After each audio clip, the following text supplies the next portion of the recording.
ನಮಸ್ಕಾರ, very good morning. ಇದು ಶುಭೋದಯ ಸೂಪರ್ ಫಾಸ್ಟ್. ನಾನ್ ಶರ್ಮತಾ ಶೆಟ್ಟಿ. ನಾನು ಧನಶ್ರೀ ಪೂಜಾರಿ. ಇದೀಗ ಪ್ರಮುಖ ವಿದ್ಯಮಾನಗಳ 30 ಸುದ್ದಿಯನ್ನು ಒಂದೊಂದಾಗಿ ನೋಡ್ತಾ ಹೋಗೋಣ. ವಯನಾಡು ಭೂಕುಸಿತ ಸಂಭವಿಸಿದಲ್ಲಿ ಸಾವಿನ ಸಂಖ್ಯೆ ಏರ್ತಲೇ ಇದೆ. ಈವರೆಗೆ 291 ಮಂದಿ ಮೃತಪಟ್ಟಿದ್ದಾರೆ.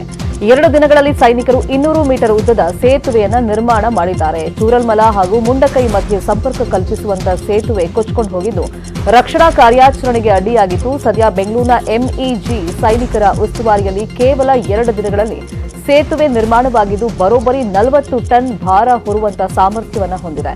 ಸೇತುವೆ ಮೇಲೆ ಇದೀಗ ಟ್ರಕ್ಗಳು ಸಂಚಾರವನ್ನ ಮಾಡ್ತಾ ಇವೆ. ಈ ಬಗ್ಗೆ ನಮ್ಮ ವಿಶೇಷ ಪ್ರತಿನಿಧಿ ಹರೀಶ್ ಉಪಾಧ್ಯಾಯ ಮಾಹಿತಿಯನ್ನು ಕೊಟ್ಟಿದ್ದಾರೆ. ಮುಂಡಕೈನ ವಾಯನಾಡ್ಗೆ ಕನೆಕ್ಟ್ ಮಾಡೋ ಬ್ರಿಡ್ಜು ಈ ಭೂಕುಸಿತದಲ್ಲಿ ಕೊಚ್ಕೊಂಡು ಹೋಗಿತ್ತು. ಇವಾಗ ಬೇಲಿ ಬ್ರಿಡ್ಜ್ ಅಂತ ಏನು ಕರೀತಾರೆ ಅದನ್ನ ಆರ್ಮಿಯವರು ಕಟ್ಟಿದ್ದಾರೆ. ಅದಾದ ನಂತರ ಆರ್ಮಿಯವರು ತಮ್ಮ ಟ್ರಕ್ನೇ ಅದ್ರ ಮೇಲೆ ಹರಿಸಿ ಇದು ಎಷ್ಟು ಗಟ್ಟಿ ಇದೆ ಅಂತ ತೋರಿಸ್ತಾ ಇದ್ದಾರೆ, ಎಷ್ಟು ಸ್ಥಿರವಾಗಿದೆ ಅಂತ ತೋರಿಸ್ತಾ ಇದ್ದಾರೆ.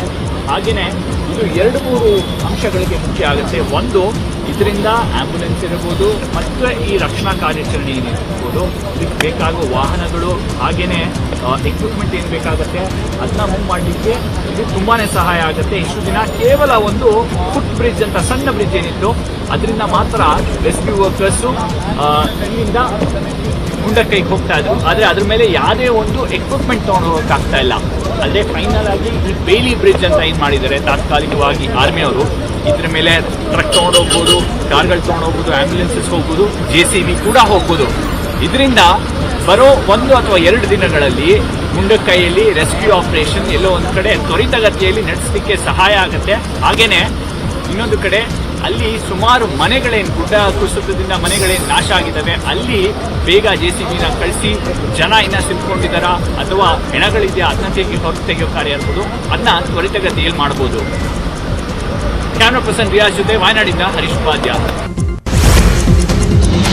ವಯನಾಡಿನ ಭೂಕುಸಿತದಲ್ಲಿ ಸಾವಿನ ಸಂಖ್ಯೆ ದಿನೇ ದಿನೇ ಏರ್ತಾನೆ ಇದೆ. ಒಂದೆಡೆ ರಕ್ಷಣಾ ಕಾರ್ಯದ ಸಮಸ್ಯೆಯಾದ್ರೆ ಮತ್ತೊಂದೆಡೆ ಅಗತ್ಯ ವಸ್ತುಗಳನ್ನು ಪೂರೈಕೆ ಮಾಡುವುದೇ ದೊಡ್ಡ ಸಮಸ್ಯೆಯಾಗಿದೆ. ಎಲ್ಲ ವಿಚಾರಗಳ ಮಧ್ಯೆ ಈಗ ಮತ್ತೊಂದು ಸಮಸ್ಯೆ ಉದ್ಭವಿಸಿದೆ. ಕೆಲವು ಕಡೆಗಳಲ್ಲಿ ಸಾಂಕ್ರಾಮಿಕ ರೋಗದ ಭೀತಿ ಎದುರಾಗಿತ್ತು. ಆಸ್ಪತ್ರೆಗಳಲ್ಲಿ ಮಾಸ್ಕ್ ಕಡ್ಡಾಯಗೊಳಿಸಿ ಸಿಎಂ ಪಿಣರಾಯಿ ವಿಜಯನ್ ಆದೇಶವನ್ನು ಹೊರಡಿಸಿದ್ರು. ಪೋಸ್ಟ್ ಮಾರ್ಟಂ ಮಾಡಿ ವೈದ್ಯರು ಕೂಡ ಸುಸ್ತಾಗಿದ್ದಾರಂತೆ. ರೆಸ್ಟ್ ಇಲ್ಲದೆ ನಿರಂತರವಾಗಿ ಪೋಸ್ಟ್ ಮಾರ್ಟಂ ಮಾಡಲಾಗ್ತಿದ್ದು ವೈದ್ಯರು ದೈಹಿಕವಾಗಿಯೂ ಮಾನಸಿಕವಾಗಿಯೂ ಕುಗ್ಗಿದ್ದಾರೆ ಎನ್ನಲಾಗ್ತಿದೆ. ಮತ್ತೊಂದೆಡೆ ಭೀಕರ ದುರ್ಘಟನೆಯಲ್ಲಿ ಬದುಕು ಉಳಿದವರಿಗೆ ಮಾನಸಿಕ ಸ್ಥೈರ್ಯ ತುಂಬುವ ಅಗತ್ಯವಿದೆ. ಹೀಗಾಗಿ ನಾವು ಎಲ್ಲರಿಗೂ ಕೌನ್ಸೆಲಿಂಗ್ ಮಾಡ್ತಿದ್ದೇವೆ ಅಂತ ವೈದ್ಯರೊಬ್ಬರು ಮಾಹಿತಿಯನ್ನು ಕೊಟ್ಟಿದ್ದಾರೆ.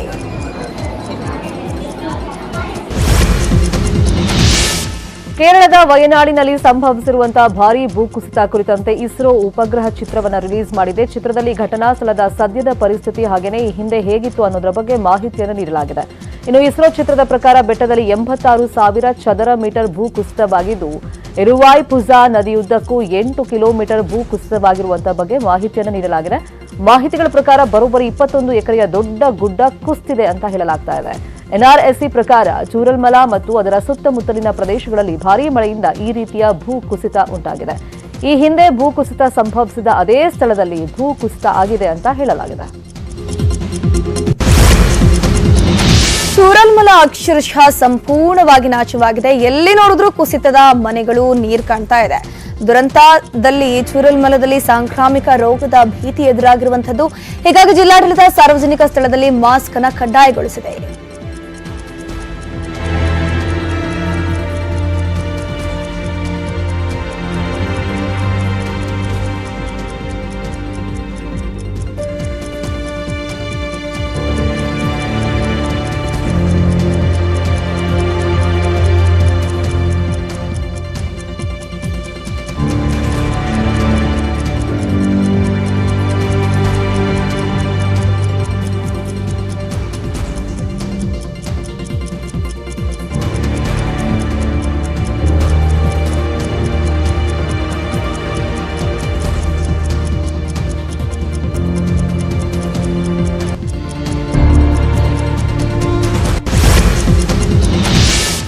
ವಯನಾಡು ಭೂ ಕುಸಿತದಲ್ಲಿ ಮಡಿದವರಿಗೆ ಖ್ಯಾತ ಮರಳು ಕಲಾವಿದ ಸುದರ್ಶನ್ ಪಟ್ನಾಯಕ್ ವಿಶೇಷ ರೀತಿಯಲ್ಲಿ ಸಂತಾಪವನ್ನು ಸೂಚಿಸಿದ್ದಾರೆ. ಪುರಿ ಕಡಲ ತೀರದ ಮರಳಿನಲ್ಲಿ ವಯನಾಡಿನ ಕಲಾಕೃತಿಯನ್ನು ರಚಿಸಿ ವಯನಾಡಿಗಾಗಿ ನಾವೆಲ್ಲರೂ ಪ್ರಾರ್ಥಿಸೋಣ ಅಂತ ಕೇಳಿದ್ದಾರೆ.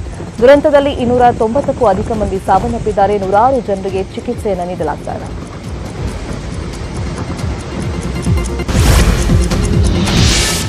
ಕೇರಳದ ವಯನಾಡಿನಲ್ಲಿ ಗುಡ್ಡ ಕುಸಿತ ದುರಂತದಲ್ಲಿ ಬದುಕುಳಿದ ಮಂಡ್ಯ ಜಿಲ್ಲೆಯ ಕೆಆರ್ಪೇಟೆಯ ಕತ್ತರಘಟ್ಟ ಗ್ರಾಮದ ಜಾನ್ಸಿ ವಿಮ್ಸ್ ಆಸ್ಪತ್ರೆಯಲ್ಲಿ ಚಿಕಿತ್ಸೆಯನ್ನು ನೀಡಲಾಗ್ತಿದೆ. ಅವರಿಗೆ ಈ ವೇಳೆ ನ್ಯೂಸ್ 18 ಜೊತೆ ಮಾತನಾಡಿದ್ದಾರೆ ಜಾನ್ಸಿ. ನನ್ನ ಕಣ್ಣೆದುರು ಮಗ ಅತ್ತೆ ಕೊಚ್ಚಿ ಹೋದ್ರು. 5 ಜನ ಮನೆಯಲ್ಲಿ ಇದ್ವಿ. ಜೋರಾಗಿ ಶಬ್ದ ಬಂತು. ಎದ್ ನೋಡಿದ್ರೆ ಮನೆಯೆಲ್ಲ ನೀರು ತುಂಬಿಕೊಂಡಿತ್ತು. ನನ್ನ ಗಂಡ ಕಿಲೋಮೀಟರ್ ಗಟ್ಟಲೆ ಕೊಚ್ಚಿ ಹೋದ್ರು ಅಂತ ದುರಂತದ ಭಯಾನಕ ಕ್ಷಣವನ್ನ ವಿವರಿಸಿದ್ದಾರೆ. ಭೂ ಕುಸಿತದಲ್ಲಿ ಸಾವನ್ನಪ್ಪಿದ ಕತ್ತರಘಟ್ಟ ಮೂಲದ ಲೀಲಾವತಿ, ನಿಹಾಲ್ ಮೃತದೇಹಗಳನ್ನು ಗ್ರಾಮಕ್ಕೆ ರವಾನೆ ಮಾಡಲಾಗಿದೆ. ಭೂ ಕುಸಿತದಲ್ಲಿ ಸಾವನ್ನಪ್ಪಿದ ಲೀಲಾವತಿ, ನಿಹಾಲ್ ಮೃತದೇಹವನ್ನ ಕತ್ತರಘಟ್ಟಕ್ಕೆ ತರಲಾಗಿದೆ. ಇವತ್ತು ಅಂತ್ಯಕ್ರಿಯೆ ನಡೆಯಲಿದ್ದು ಕುಟುಂಬಸ್ಥರ ಆಕ್ರಂದನ ಮುಗಿಲು ಮುಟ್ಟಿದೆ.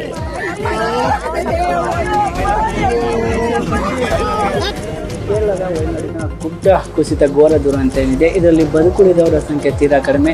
ಈಗ ಸದ್ಯ ನನ್ನ ಜೊತೆ ಮಂಡ್ಯದ ಜಾನ್ಸಿ ಅವರಿದ್ದಾರೆ. ತನ್ನ ಅತ್ತೆ ಹಾಗೂ ಮಗುವನ್ನು ಕಳ್ಕೊಂಡಿದ್ದಾರೆ, ಹಾಗೂ ತನ್ನ ಗಂಡ ಕೂಡ ಚಿಕಿತ್ಸೆಯನ್ನು ಬರ್ತಾ ಇದ್ದಾರೆ. ಈ ಬಗ್ಗೆ ಮಾತನಾಡ್ಲಿಕ್ಕೆ ಅವರಿದ್ದಾರೆ. ಈಗ ಮಾತಾಡಿಸ್ತೀನಿ ಅವ್ರನ್ನ. ಅಮ್ಮ, ಮಗುವನ್ನ ಈಗ ನೋಡಿದ್ವಿ, ತೋರಿಸಿದ್ರು, ನಿಮ್ದೇ ನಮ್ಮ ನಾನು ಕಡೆ ತುಂಬ ನನ್ನ ಮಗುನ ನೋಡಲಿಲ್ಲ. ನಾನು ಊಟ ಮಾಡಿಸಬೇಕಾಗಿತ್ತು, ನನ್ನ ಮಗಿಗೆ ಕೊಡ್ನಿಲ್ವಲ್ರಪ್ಪ. ಅಮ್ಮ ಕೊಡ್ಬೇಕಾಗಿತ್ತು ನನ್ನ ಮಗಿಗೆ. ಅಚ್ಚ ಮುಂಚೆನೇ ಒಯ್ದಿದ್ದಿಲ್ಲಪ್ಪ ಅಂತ ಕೇಳಬೇಕಾಗಿತ್ತು. ನನ್ನ ಮಗಿನ ನಾನು ಸರಿಯಾಗಿ ನೋಡಿಲ್ವಲ್ಲಪ್ಪ. 4 ದಿನ ಆಯ್ತಲ್ಲಪ್ಪ ನನ್ನ ಮಗಿನ ಬಿಟ್ಟು. ನನ್ನ ಮಗ ಬೇಕು, ನನ್ನ ಮಗ ಬೇಕು. 5 ಜನ. ನಾನು, ನನ್ನ ಗಂಡ, ನನ್ನ ಮಗ, ನಮ್ಮ ಮಾವ, ನಮ್ಮ ಅತ್ತೆ, ಎಷ್ಟು ಜನ ಇದ್ದು ನಮ್ಮ ಜೊತೆನೇ ಇದ್ದು.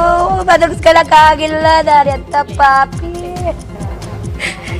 ಮಗು ನನ್ನ ಜೊತೆನೇ ಇತ್ತು, ನಾನು ಬದುಕಿಸ್ಕೊಳಕ್ಕಾಗಲಿಲ್ಲ, ನಾನು ಎಂಥ ಪಾಪಿ ಅಂತ ತನ್ನ ಕಣ್ಣೀರನ್ನು ಹಾಕ್ತಾ ಇದೆ. ನನಗೆ ಇಷ್ಟರ ಮೇಲೆ ಮಾತನಾಡಲಿಕ್ಕೆ ಕಷ್ಟ ಆಗ್ತಿದೆ. ಕ್ಯಾಮ್ರಾ ಪರ್ಸನ್ ರಾಹುಲ್ ಜೊತೆ ಆನಂದ್ KS, ಮೆಪ್ಪಾಡಿ, ಕೇರಳ. ಕೇರಳ ಭೂಕುಸಿತ ದುರಂತದಲ್ಲಿ ಪಾರಾಗಿದ್ದ 6 ಮಂದಿ ಚಾಮರಾಜನಗರ ಜಿಲ್ಲೆಯ ಸ್ವಗ್ರಾಮಗಳಿಗೆ ಸುರಕ್ಷಿತವಾಗಿ ಮರಳಿದ್ದಾರೆ. ಮೆಪ್ಪಾಡಿ ಕಾಳಜಿ ಕೇಂದ್ರದಿಂದ ಎಲ್ಲರನ್ನೂ ಸುರಕ್ಷಿತವಾಗಿ ಕರೆತಂದಿದೆ ಜಿಲ್ಲಾಡಳಿತ. ಗುಂಡ್ಲುಪೇಟೆ ತಾಲೂಕಿನ ಕೋಡಹಳ್ಳಿ ಗ್ರಾಮದ ನಾಗಶೆಟ್ಟಿ, ಗೌರಮ್ಮ, ದಿವ್ಯಾ, ಚಾಮರಾಜನಗರ ತಾಲೂಕಿನ ಮಂಗಲ ಗ್ರಾಮದ ಜಯಶ್ರೀ, ಮಂಜುಳಾ ಹಾಗೂ ಸಿದ್ದರಾಜು ತವರಿಗೆ ಮರಳಿದ್ದಾರೆ. ಇವರೆಲ್ಲ ಚೂರಲ್ಮಲ ಟಿ ಎಸ್ಟೇಟ್ನಲ್ಲಿ ಕೆಲಸ ಮಾಡಿಕೊಂಡಿದ್ರು.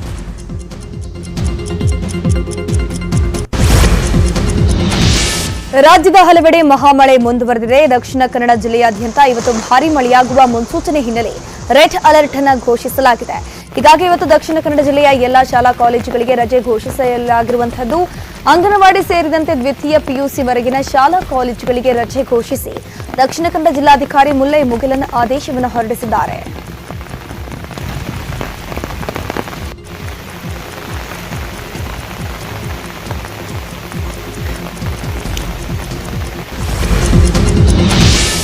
ಕಾವೇರಿ ನದಿಯಲ್ಲಿನ ಪ್ರವಾಹದಿಂದಾಗಿ ಚಾಮರಾಜನಗರ ಜಿಲ್ಲೆ ಕೊಳ್ಳೇಗಾಲ ತಾಲೂಕಿನ 9 ಗ್ರಾಮಗಳು ಜಲಾವೃತಗೊಂಡಿವೆ. ಮನೆ, ಗದ್ದೆ, ತೋಟ, ಹೊಲಗಳು ನೀರಿನಿಂದ ಮುಳುಗಿ ಹೋಗಿವೆ.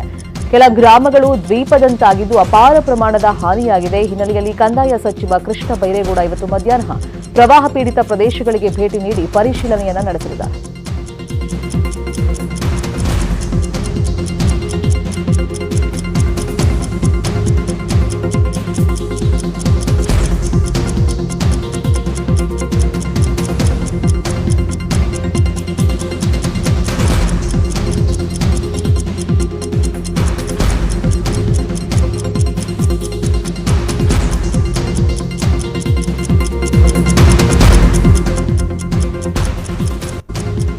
ಇನ್ನು ಕೊಳ್ಳೇಗಾಲ ತಾಲೂಕಿನ 10 ಗ್ರಾಮಗಳಲ್ಲಿ ಇವತ್ತು ಶಾಲಾ, ಕಾಲೇಜ್ ಹಾಗೂ ಅಂಗನವಾಡಿ ಕೇಂದ್ರಗಳಿಗೆ ರಜೆಯನ್ನ ಘೋಷಣೆ ಮಾಡಲಾಗಿದೆ. ದಾಸನ್ಪುರ, ಹರಳೆ, ಅಗ್ರಹಾರ, ಹಳೆ ಹಂಪಾಪುರ, ಹೊಸ ಹಂಪಾಪುರ, ಮುಲ್ಲೂರು, ಹಳೆ ಹಣಗಳ್ಳಿ, ಯಡಕುರಿಯ, ದನಗೆರೆ ಹಾಗೆಯೇ ಸರಗೂರು ಗ್ರಾಮಗಳಲ್ಲಿ ರಜೆಯನ್ನ ಘೋಷಣೆ ಮಾಡಲಾಗಿದೆ.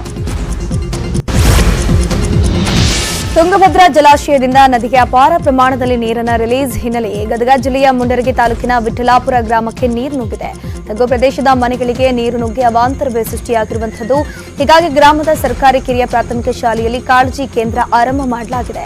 ಕಾಳಜಿ ಕೇಂದ್ರಕ್ಕೆ 16 ಕುಟುಂಬದ 40 ಜನರನ್ನ ಸ್ಥಳಾಂತರ ಮಾಡಲಾಗಿದೆ. ಧಾರಾಕಾರ ಮಳೆಯಿಂದ ಶಿವಮೊಗ್ಗ ಜಿಲ್ಲೆಯ ಲಿಂಗನಮಕ್ಕಿ ಡ್ಯಾಂ ತುಂಬಿ ತುಳುಕ್ತಾ ಇದೆ. ಹೀಗಾಗಿ ಜಲಾಶಯದಿಂದ ಎಲ್ಲಾ 9 ಕ್ರಸ್ಟ್ ಗೇಟ್ಗಳನ್ನು ತೆರೆಯಲಾಗಿದ್ದು ಅಪಾರ ಪ್ರಮಾಣದ ನೀರನ್ನು ನದಿಗೆ ಹರಿಬಿಡಲಾಗ್ತಾ ಇದೆ. ಕ್ರಸ್ಟ್ ಗೇಟ್ ಓಪನ್ ಹಿನ್ನೆಲೆಯಲ್ಲಿ ರಾತ್ರಿ ವಿದ್ಯುತ್ ದೀಪಗಳನ್ನು ಆನ್ ಮಾಡಲಾಗಿತ್ತು. ಹೀಗಾಗಿ ಬಣ್ಣ ಬಣ್ಣದ ಲೈಟ್ಗಳಿಂದ ಜಲಾಶಯ ಕಂಗೊಳಿಸ್ತಾ ಇತ್ತು.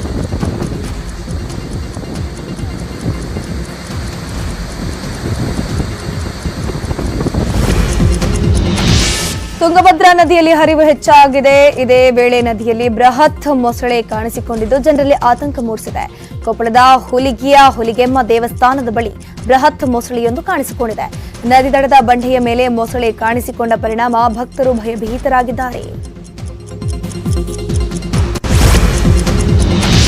ಮೂಡಾ ಹಗರಣದ ಕುರಿತಂತೆ ಗವರ್ನರ್ ಪ್ರಾಸಿಕ್ಯೂಷನ್ ಟೆನ್ಷನ್ ನಡುವೆ ಸಿಎಂ ಸಿದ್ದರಾಮಯ್ಯ ಇವತ್ತು ಪ್ರವಾಹ ಪೀಡಿತ ಜಿಲ್ಲೆಗಳಲ್ಲಿ ಪ್ರವಾಸವನ್ನ ಕೈಗೊಳ್ತಾ ಇದ್ದಾರೆ. ಮೈಸೂರು, ಕೊಡಗು ಪ್ರವಾಹ ಪೀಡಿತ ಪ್ರದೇಶಗಳಿಗೆ ಭೇಟಿ ಕೊಡಲಿರುವಂತಹ ಸಿಎಂ ಸಿದ್ದರಾಮಯ್ಯ ನೆರೆಯಿಂದ ಆಗಿರುವಂತಹ ಸಮಸ್ಯೆಗಳ ಪರಿಶೀಲನೆಯನ್ನು ನಡೆಸಲಿದ್ದಾರೆ. ನಂಜನಗೂಡಿನ ಪ್ರವಾಹ ಪೀಡಿತ ಪ್ರದೇಶ, ಕೊಡಗಿನ ಶ್ರೀಮಂಗಲ ರಸ್ತೆ ಕುಸಿತ, ವಿರಾಜಪೇಟೆಯ ಕೆದಮಳ್ಳೂರು ರಸ್ತೆ ಕುಸಿತ, ಮಾದಾಪಟ್ಟಣದ ಮನೆಗಳ ಕುಸಿತ ಪ್ರದೇಶಗಳಿಗೆ ಭೇಟಿ ಕೊಟ್ಟು ಪರಿಹಾರ ಕಾರ್ಯಗಳ ಬಗ್ಗೆ ಅಧಿಕಾರಿಗಳಿಗೆ ಸೂಚನೆಯನ್ನು ನೀಡಲಿದ್ದಾರೆ. ಸಿಎಂ ಸಿದ್ದರಾಮಯ್ಯಗೆ ಕಂದಾಯ ಸಚಿವ ಕೃಷ್ಣ ಬೈರೇಗೌಡ ಸಾಥನ್ನು ನೀಡಲಿದ್ದಾರೆ. ಇತ್ತ ಉತ್ತರ ಭಾರತದಲ್ಲೂ ರಣಭೀಕರ ಮಳೆಯಾಗ್ತಾ ಇದೆ. ಹಿಮಾಚಲ ಪ್ರದೇಶದಲ್ಲಿ ಮೇಘಸ್ಫೋಟ ಉಂಟಾಗಿದೆ. ಶಿಮ್ಲಾದ ಸಮೇಜ್ ಕಾರ್ಡ್ ಬಳಿಯ ಪಾರ್ವತಿ ನದಿಯಲ್ಲಿ ದಿಢೀರ್ ಪ್ರವಾಹ ಉಂಟಾಗಿದ್ದು ಎಲ್ಲವೂ ಕೊಚ್ಚಿ ಹೋಗಿದೆ. ಕೆಸರು ಮಣ್ಣು ಸಹಿತ ಜಲಸ್ಫೋಟಕ್ಕೆ 5 ಸಾವನ್ನಪ್ಪಿದ್ದು 50 ಮಂದಿ ಕಣ್ಮರೆಯಾಗಿದ್ದಾರೆ.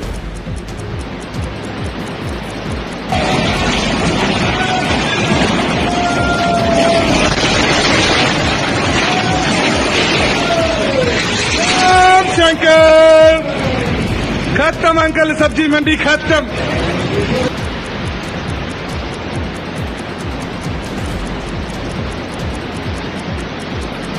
ಉತ್ತರಾಖಂಡ್ನ ಹಲವು ಪ್ರದೇಶಗಳಲ್ಲಿ ಪ್ರವಾಹದ ಪರಿಸ್ಥಿತಿ ನಿರ್ಮಾಣವಾಗಿದ್ದು 14 ಜನರು ಸಾವನ್ನಪ್ಪಿದರೆ ಹಲವು ಮಂದಿ ಗಾಯಗೊಂಡಿದ್ದಾರೆ. ಹರಿದ್ವಾರ, ಕೇದಾರನಾಥ, ಡೆಹ್ರಾಡೂನ್, ಚಮೋಲಿಯಲ್ಲಿ ನದಿಗಳು ಉಕ್ಕಿ ಹರಿಯುತ್ತಿದ್ದು ಜನಜೀವನ ಸಂಪೂರ್ಣವಾಗಿ ಅಸ್ತವ್ಯಸ್ತವಾಗಿದೆ. ಕೇದಾರನಾಥ ಯಾತ್ರೆ ಸದ್ಯಕ್ಕೆ ಸ್ಥಗಿತಗೊಳಿಸಲಾಗಿದೆ.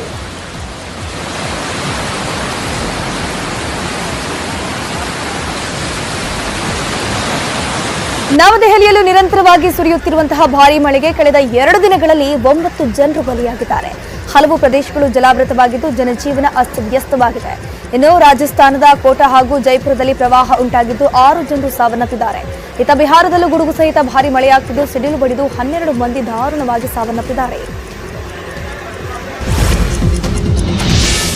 ದೆಹಲಿಯ ನೂತನ ಸಂಸತ್ ಭವನದಲ್ಲಿ ಮೇಲ್ಛಾವಣಿ ಸೋರ್ತಾ ಇದೆ ಅಂತ ಹೇಳಿ ಆರೋಪವನ್ನ ಮಾಡಲಾಗ್ತಿತ್ತು. ಸಂಸತ್ ಭವನದಲ್ಲಿ ನೀರು ಸೋರ್ತಿರುವಂತಹ ಕಾರಣ ಬಕೆಟ್ ಇಟ್ಟಿದ್ದ ವಿಡಿಯೋ ಎಲ್ಲ ಕಡೆ ವೈರಲ್ ಆಗಿತ್ತು. ಈ ವಿಚಾರದ ಬಗ್ಗೆ ಇಲಾಖೆ ಕಳಪೆ ಕಾಮಗಾರಿಯಿಂದ ನೀರು ಸೋರ್ತಾ ಇರೋದಲ್ಲ, ಬದಲಾಗಿ ಮೇಲ್ಛಾವಣಿ ಕಾಮಗಾರಿ ನಡೀತಾ ಇತ್ತು, ಈ ಕಾರಣದಿಂದಾಗಿ ಸೋರ್ತಾ ಇದೆ ಅಂತ ಹೇಳಿ ಸ್ಪಷ್ಟನೆಯನ್ನ ಕೊಟ್ಟಿದ್ದಾರೆ.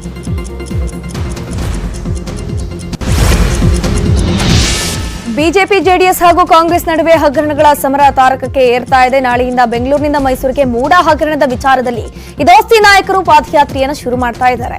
ಇದಕ್ಕೆ ಕಾಂಗ್ರೆಸ್ ಕೂಡ ಕೌಂಟರ್ ಕೊಡೋಕೆ ಸಜ್ಜಾಗಿ ನಿಂತಿರುವಂತದ್ದು.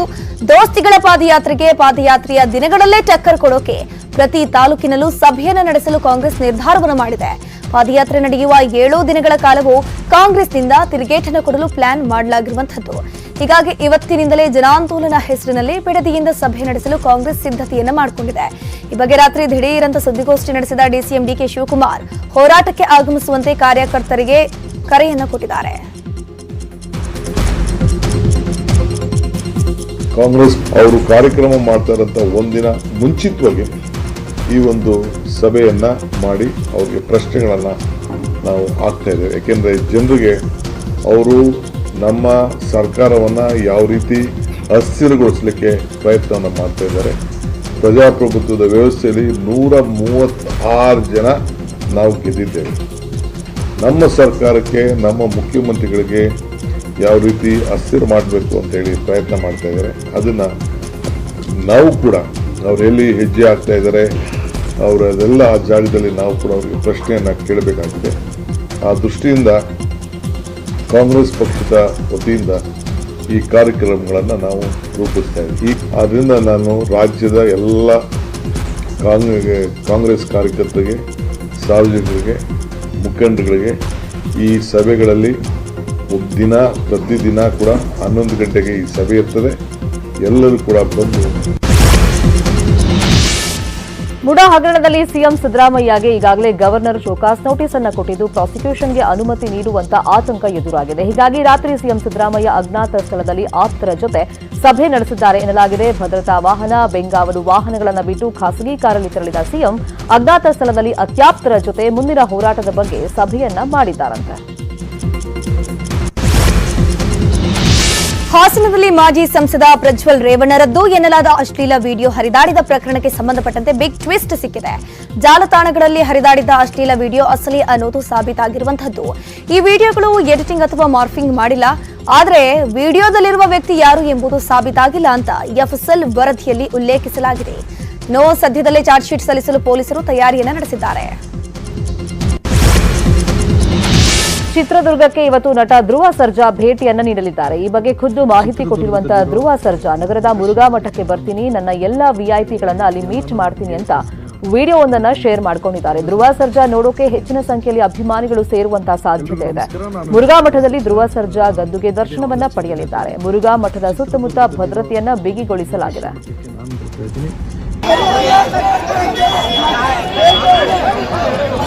ಎಲ್ರಿಗೂ ನಮಸ್ಕಾರ. ನಾನು ನಿಮ್ಮ ಧ್ರುವ ಸರ್ಜಾ. ಇದೇ ಆಗಸ್ಟ್ 2ನೇ ತಾರೀಕು ಚಿತ್ರದುರ್ಗದಲ್ಲಿರೋ ಮುರುಘಾಶ್ರೀ ಮಠಕ್ಕೆ ನಾನು ಬರ್ತಾ ಇದ್ದೀನಿ. ಎಲ್ಲ ನನ್ನ VIPsನ ಅಲ್ಲಿ ಮೀಟ್ ಮಾಡ್ತೀನಿ. Thank you so much. Jaya Anjaneya. Vijayapura ಜಿಲ್ಲೆಯ ಕೊಂಚಿ ಕೊರವರ ಓಣಿಯಲ್ಲಿ ನಡೆದ ಜಾತ್ರೆಯಲ್ಲಿ ಜನರನ್ನ ನಿಯಂತ್ರಿಸೋಕೆ ಹೋಗಿ ಪೊಲೀಸರು ಲಾಠಿ ಚಾರ್ಜ್ ಅನ್ನ ಮಾಡಿದ್ರು. ಲಾಠಿ ಚಾರ್ಜ್ನಿಂದ ಯುವಕನೊಬ್ಬ ಅಸ್ವಸ್ಥಗೊಂಡಿದ್ದ. ಹೀಗಾಗಿ ರೊಚ್ಚಿಗೆದ್ದ ಗ್ರಾಮದ ಜನರು ಟೈರ್ಗಳಿಗೆ ಬೆಂಕಿ ಹಚ್ಚಿ ರಸ್ತೆಯನ್ನು ಬಂದ್ ಮಾಡಿ ಪೊಲೀಸರ ವಿರುದ್ಧ ಆಕ್ರೋಶವನ್ನು ವ್ಯಕ್ತಪಡಿಸಿದ್ರು. ವೇಳೆ ಪೊಲೀಸ್ ಸಿಬ್ಬಂದಿ ಮೇಲೆ ಹಲ್ಲೆಗೆ ಯತ್ನವೂ ಕೂಡ ನಡೆಯಿತು. ಕೂಡಲೇ ಹಿರಿಯ ಪೊಲೀಸ್ ಅಧಿಕಾರಿಗಳು ಮಧ್ಯಪ್ರವೇಶಿಸಿ ಪರಿಸ್ಥಿತಿಯನ್ನ ತಿಳಿಗೊಳಿಸಿದ್ರು. ಮುಂಜಾಗ್ರತಾ ಕ್ರಮವಾಗಿ ಗೋಲಗುಮ್ಮಟ ಸುತ್ತಮುತ್ತಲಿನ ಏರಿಯಾದಲ್ಲಿ ಹೆಚ್ಚುವರಿ ಪೊಲೀಸರನ್ನ ನಿಯೋಜಿಸಲಾಗಿದೆ.